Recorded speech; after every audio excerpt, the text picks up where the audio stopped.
the Honorable Scott Downing. Is Scott in here? That's right. Okay, Scott. Yeah, not this Scott. I know it's Scott. Okay. Scott, you got anything you want to say? No, the first thing I wanted to, that I would like to say is I'm glad everybody's participating.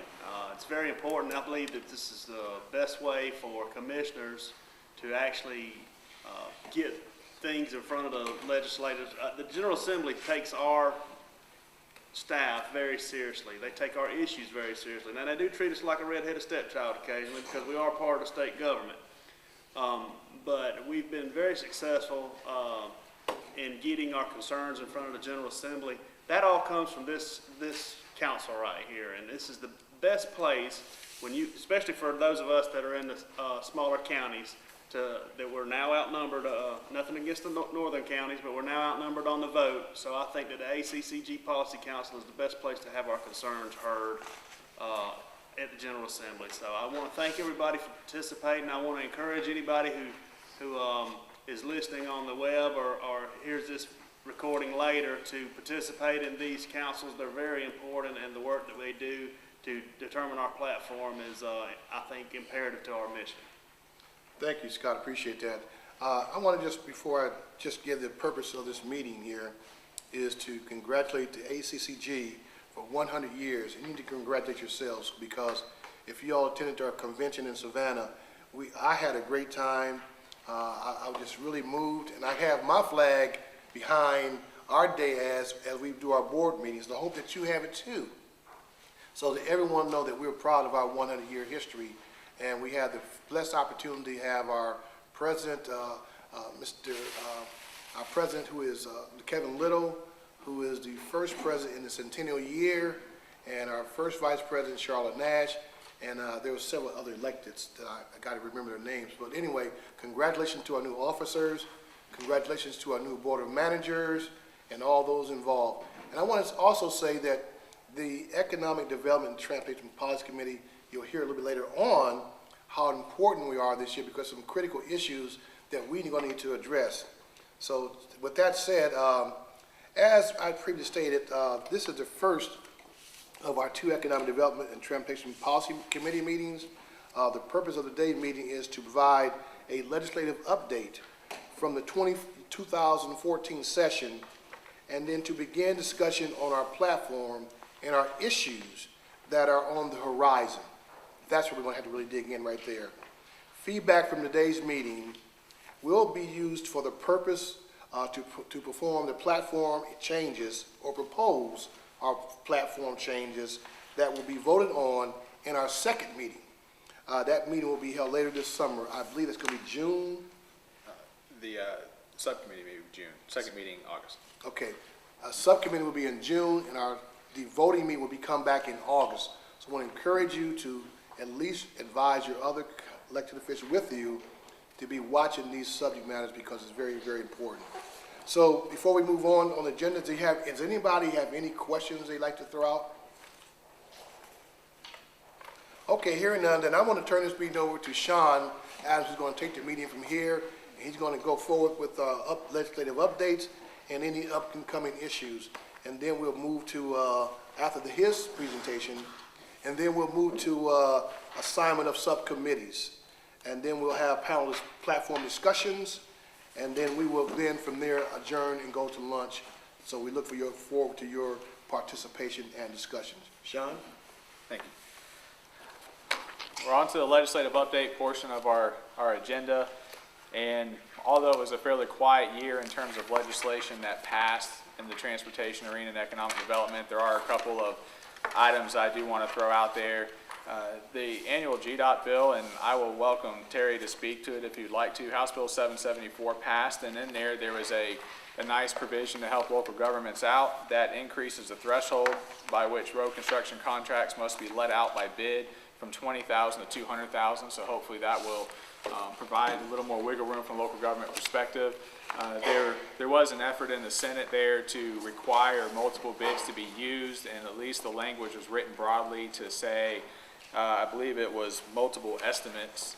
They did not say they had to be from 2 different companies or anything like that. So arguably, GDOT can give you an estimate. You can get an estimate from another company that would suffice for two, or the same company could arguably give you an estimate for two different lengths of the track that you're looking to have construction on, and it would still be multiple estimates. So there's some wiggle room there that we hope they don't pick up on, but that is in the legislation. And if, Terry, do you have anything you want to add about that bill?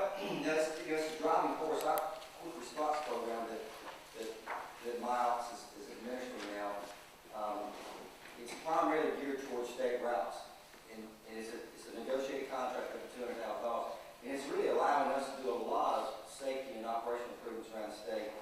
And it's very quick. It gets projects on the ground, so I think it'll be a big advantage and a big asset for What kind of time savings are we looking at by being able to stay under that bid requirement on those? time savings. Wow, we can, as far as the length of the process, we can have it. Gosh, 60 days is what 60 to 90 days, including contract preparation. We can have it built, just about built. Depending on the complexity of it, most of them are simplified, very simplified projects. So it's another way that we can do more with less. Yep. Perfect. Yep. Concentrate on those high-risk areas that you've got problems, you can go in and maybe do a quick fix. Perfect. The other transportation bill that,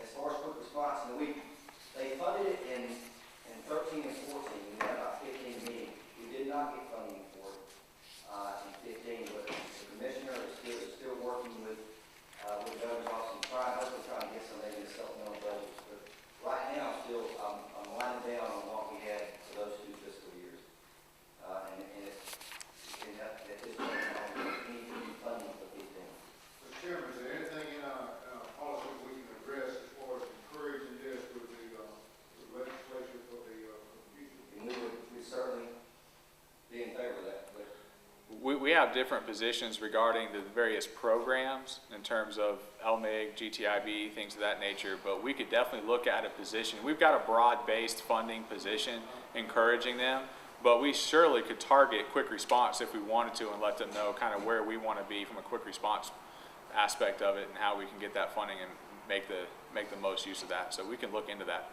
and have a position ready for next meeting for both. And also, I might add, as we look at our conference calls that will be coming down the pipe as well, please, if you can, log into our conference calls as we continue to address these kinds of concerns and issues about how we move things quickly. Shaun? We also had the resolution, House Resolution 1573. There is a companion resolution in the Senate. Let me get the exact number of that for you. It was, Sully, do you know that one off the top of your head? 870? I think so. It was Senator Gooch. Both these resolutions mirror each other. The purpose of them is to establish a joint study committee on critical transportation infrastructure funding. This committee will be co-chaired by the transportation chairs in both the House and the Senate. That's Representative Jay Roberts in the House and Senator Steve Gooch in the Senate.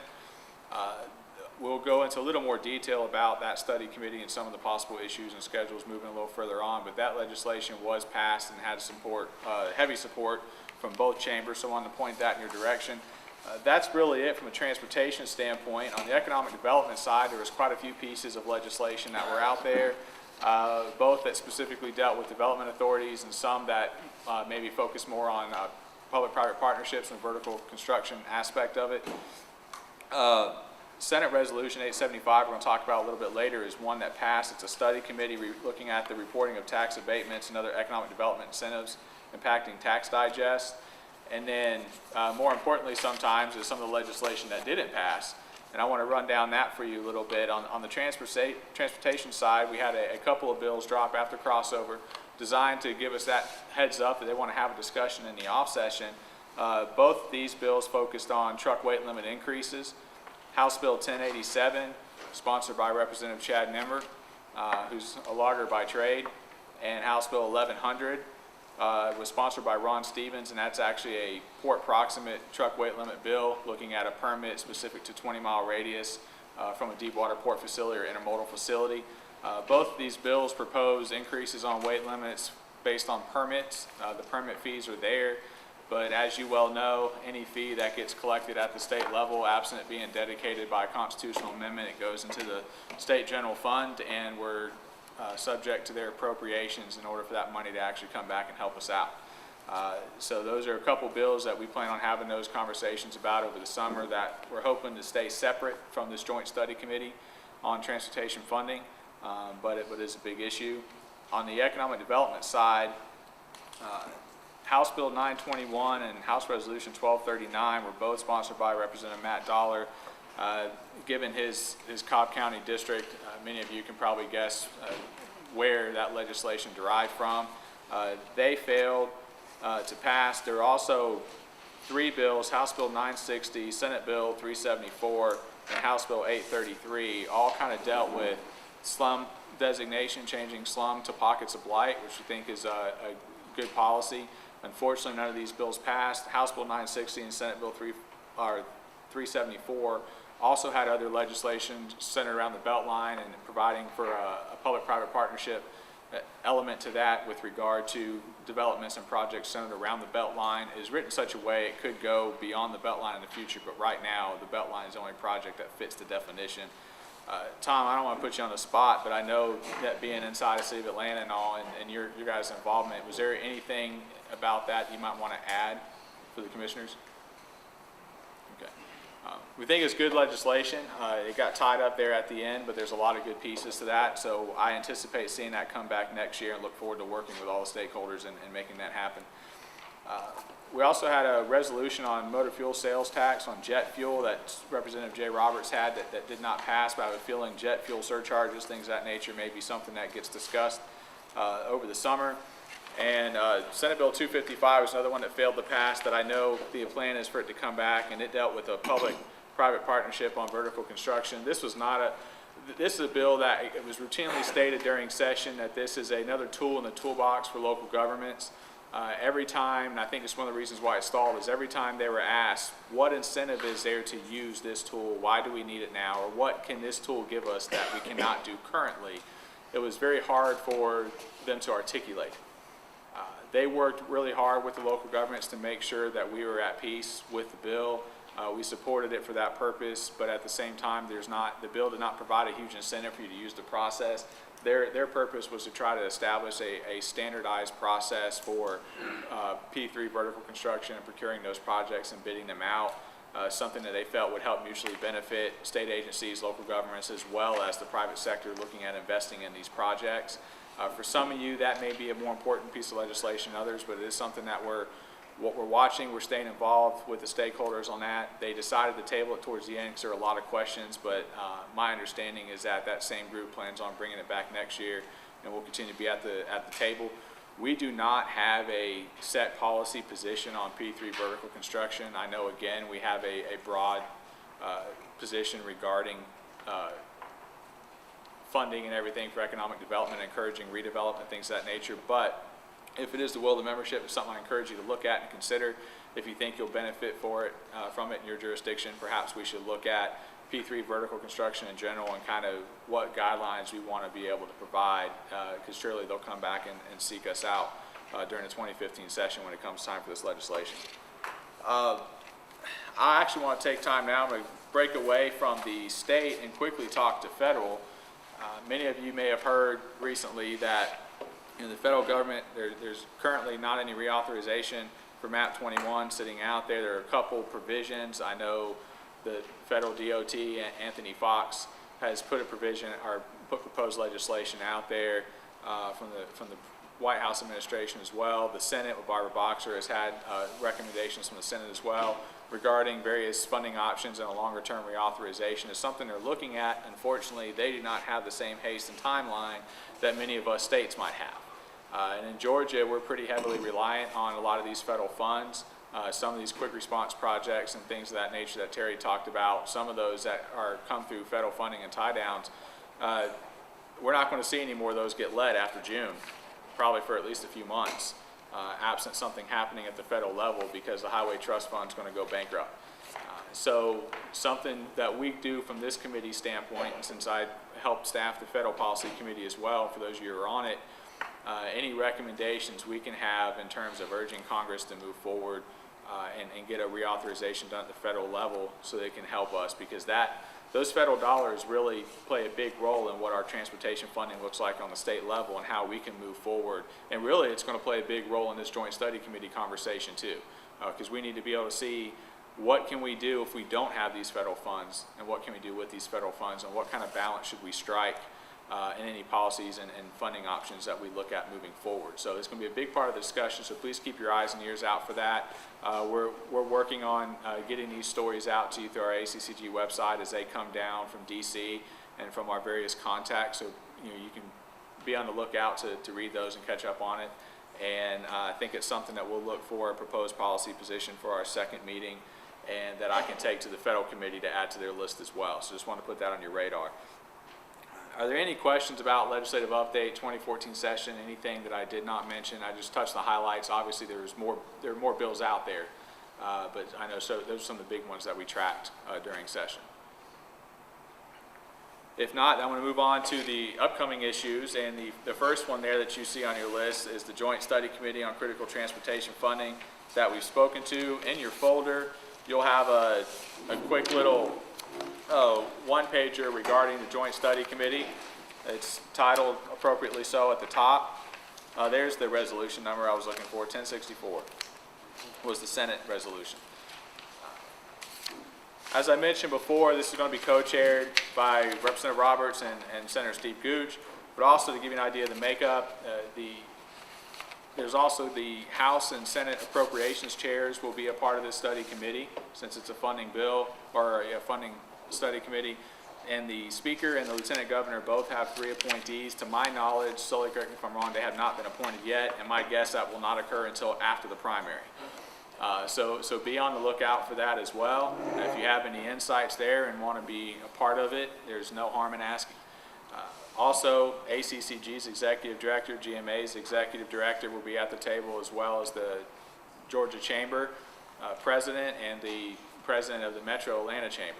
Now, those are members who have all spelled out in the resolution to be a part of that. So local governments do have a seat at the table, both county and city, and that was important to both of us moving forward and looking at that study committee. The resolution actually allows for as many as 8 meetings. Right now, I think their goal is to have 6 meetings located around the state. Nothing's been set in stone yet, but the conversation is mostly to try to cover all the areas of the state as we can. And then probably have one in middle June. I know Senator Gooch at least wants to try to provide some homework for his committee members. So if you're thinking about trying to get appointed to it, just keep that in mind. You might have some summer reading assignments to do. But he wants to have some homework to do, take the rest of June, July off, come back in August and October, do 2 meetings apiece there, or August and September, do 2 meetings apiece there and 1 in October. The final report is not due until November, so after the election, which hopefully will be a good thing. And our goal there, they made sure that this study committee poses a requirement that they make legislative recommendations. I know we had a study committee a couple years ago before my time at ACCG that dealt with transportation. My understanding is it was a little more of everybody come and give us your wish list. We'll talk about it. If something sounds good and seems politically palatable, then we might try to make it happen. If not, then we're not going to do anything. This one this time is designed to be focused. Look at the funding issues that we have. What can we do?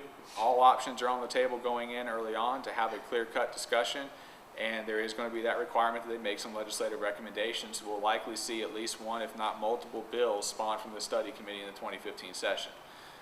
Our goal as the Economic Development Transportation Policy Committee here is to be able to use this process that we have, starting with today and doing our study committee on this issue in June and then finalizing it in our second meeting in August, is to be able to look at some of these options that we've historically had in our platform, maybe something that's not in our platform, but we would like to make sure they know where we stand on it, and have that deeper discussion and study during our study committee in June to bring recommendations back to this full body in August, to have some platform positions that we can put in our platform to go before the membership so that we can provide some guidance to our executive director as he sits in these meetings, and also to the members of the General Assembly as they're looking at this moving forward.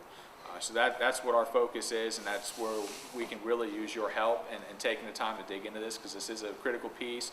If you're around before, just know that they are going to take some action on this and move forward on something. We just don't know what. That's the purpose of the study committee is all about. You'll see study committee objectives there. I don't want to read that verbatim for you, but this kind of came from a draft of the chairman of the study committee, and this is really the guiding principles of what they're looking for. And if you kind of breeze through it, you can see that this is a broad brushed approach. They want to look at all elements of transportation, multimodal nature, so not just roads and bridges, but they'll definitely look at transit. They'll look at rail surcharges potentially, jet fuel, airports, and we got a lot of regional airports and county-run airports around the state that are big for economic development. And they definitely want to tie economic development into this. They understand that there's a correlation there between, sound roads and bridges and mobility from a transportation standpoint and attracting industry to our state. And as we continue to grow, we're going to have more congestion. So that's something they're going to look at. At the bottom there, which is probably what everybody else is most interested in, would be some potential funding options that have been out there. Some of these we already have in our platform. Some we may want to tweak. Some we may want to address outright. One of those that has been discussed over the last year or so actually has been moving the fourth penny of the state motor fuel tax to transportation. Currently right now 3 of the 4 go there. The fourth penny is in the general fund. So that's a conversation that's been had off and on for a couple years, but that's on the table. Increase the state motor fuel tax, index it to inflation. We actually had a policy position leading up to last year that supported any move to do that and to actually shift it to a percentage instead of a flat 7.5 cent or 17.5 cent tax. I guess it's 7.5.